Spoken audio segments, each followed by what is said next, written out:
Mengapa gereja mengajarkan kepada kita tentang dogma Santa Maria diangkat ke surga dengan jiwa raganya dalam kemuliaan? Adakah hal itu terdapat dalam kitab suci? Tidak ada dalam kitab suci tentang Maria diangkat ke surga. Oleh karena itu, pendasaran gereja mengajarkan hal itu dari mana? Pertanyaannya kan itu. Nah, gereja berangkat dari tradisi suci di abad kedua, tetapi juga dari tradisi abad ke-7. Tradisi itu diberi kesaksian oleh dua tokoh besar, yaitu dari ajaran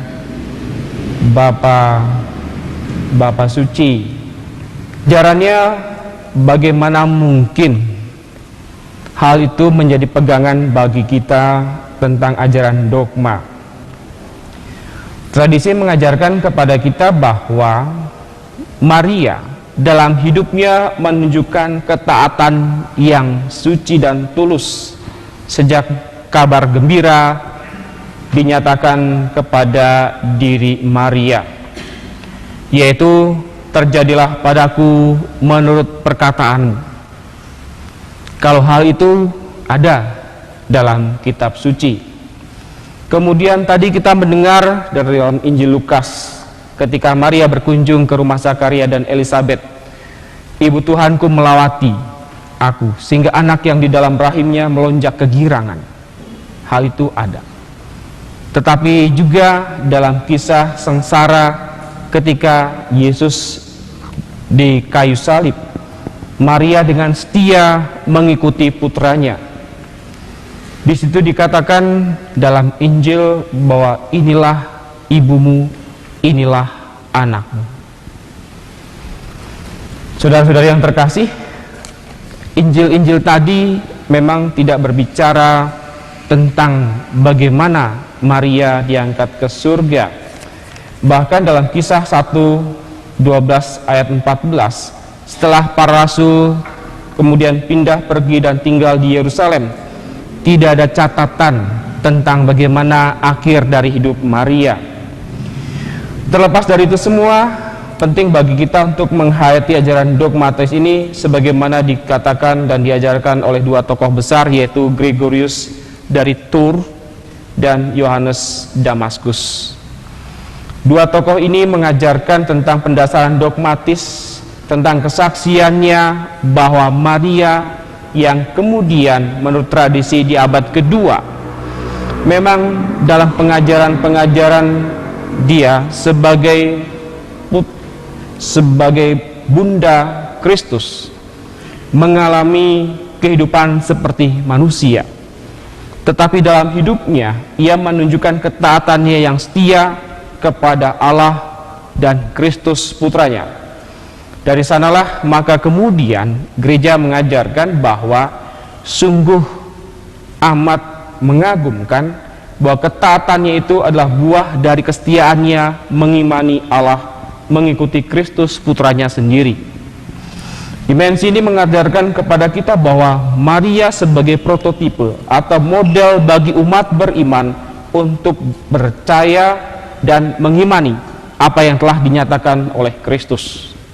Maka sebagai model ia menjadi contoh bagaimana gereja beriman kepada Kristus dengan ketaatannya, dengan persembahan hidupnya yang total.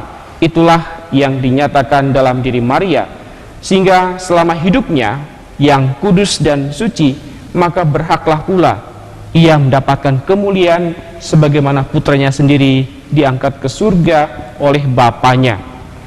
Maka penetapan ajaran ini yang membantu kita untuk melihat pada dimensi hidup rohani kita, bahwa perjalanan hidup rohani adalah suatu proses bagi manusia, bukan hanya sekedar mengerti, tetapi mengimani apa yang dinyatakan oleh Allah dalam hidup manusia.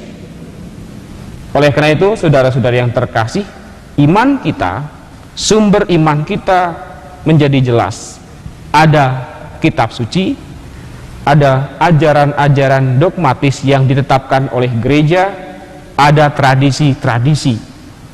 Dengan 3 dimensi iman yang satu dan sama, menunjukkan bahwa iman kita berproses sebagaimana ditetapkan dalam kehidupan Kristus bersama Maria, Bunda Gereja. Dari sana kita belajar untuk taat pada kehendak Allah. Meskipun manusia tidak mudah untuk taat kepadanya, namun dengan demikian sebagai orang yang percaya kepada Kristus, kita dipanggil untuk menjadi taat kepada kehendak dan rencana keselamatan yang telah dinyatakan Allah dalam Kristus. Dimensi yang kedua adalah persembahan hidup yang total. Manusia zaman sekarang akan sulit mempersembahkan hidupnya karena banyak perhitungan-perhitungan ekonomi, perhitungan-perhitungan kehidupan sosial yang kadang-kadang membuat manusia tidak berdaya. Namun belajar dari Maria yang mempersembahkan hidupnya secara total, maka kita sebagai orang yang percaya, yang mengimani Kristus, meletakkan hidupnya bukan pada kehendak keinginan pribadiku, tetapi pada kehendak Allah sendiri, sebagaimana Maria mempersembahkan hidupnya bagi Allah. Oleh karena itu, dengan dimensi ini kita bersyukur bahwa gereja menetapkan ajaran ini, bahwa pada akhirnya manusia yang diciptakan oleh Allah secitra dengannya pada akhirnya boleh menikmati kemuliaan bukan karena kemampuan kita sebagai manusia, namun karena iman kita kepada Dia yang menjadi jaminan atas keselamatan kita. Keselamatan tidak hanya berbicara tentang akhir zaman, tetapi bicara tentang hidup kita saat ini, sebagaimana Maria telah menunjukkannya kepada kita. Sehingga dengan model itu, umat beriman sebagai persekutuan gereja yang percaya kepada Kristus hendaklah hidup seperti semangat Maria menghayati panggilannya untuk mengikuti Kristus dengan setia dan total. Amin.